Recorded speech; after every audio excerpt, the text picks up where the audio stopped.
সংকেত হচ্ছে সদাচরণ, পরোপকার, স্বাধীনতার অপরিহার্যতা, আমানতের বাস্তবায়ন, শ্রম ও শ্রমিকের মূল্যায়ন।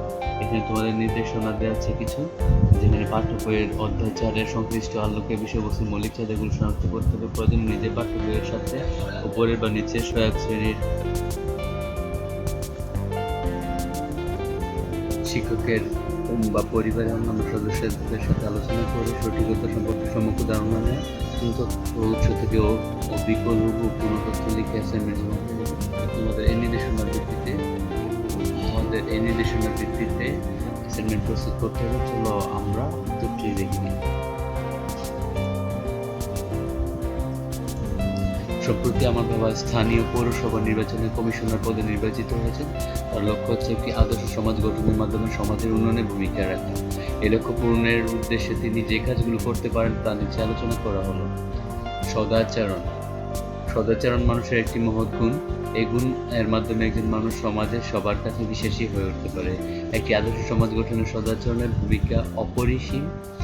যদি সমাজের প্রত্যেকটা মানুষের সাথে সদাচরণ করা যায় এবং সমাজের প্রত্যেকটা মানুষকে সত্যের প্রতি উদ্বুদ্ধ করা যায়, তাহলে সমাজের প্রতি যত বিশৃঙ্খলা,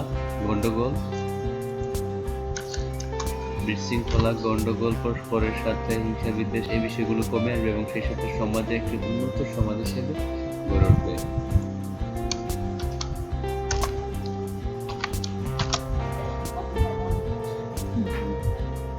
সদাচরণ উন্নত সমাজ হিসেবে প্রতিষ্ঠিত হবে। সদাচরণ সম্পর্কে পবিত্র কোরআন এবং হাদিসে একাধিক নির্দেশনা দেওয়া হচ্ছে। আল্লাহ তাআলা বলেন, আমার বান্দাদেরকে বলো তারা যেন শুধু উত্তম কথা বলে এবং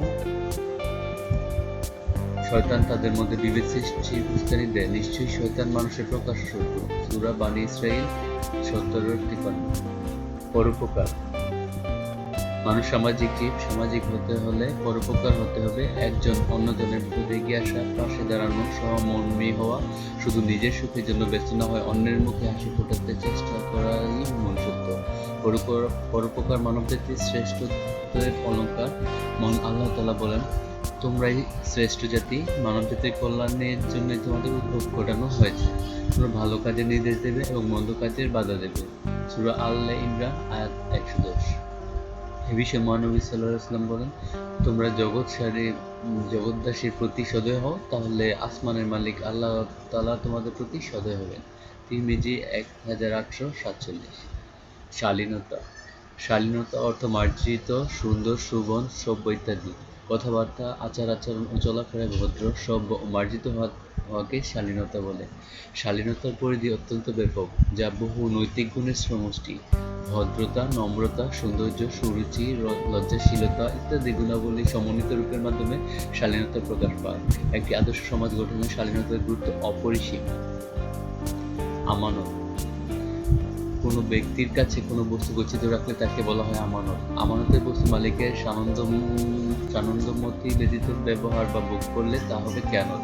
খেয়ানত করা হারাম। মুহাম্মদ সাল্লাল্লাহু আলাইহি ওয়াসাল্লাম খেয়ানতকে বলেছেন মুনাফিকের লক্ষণ। হাদিসে বর্ণিত কিয়ামতের আলামতগুলোর মধ্যে একটি হলো মানুষের আমানতের বস্তুকে গনিমতের বস্তুর মতো ব্যবহার করবে।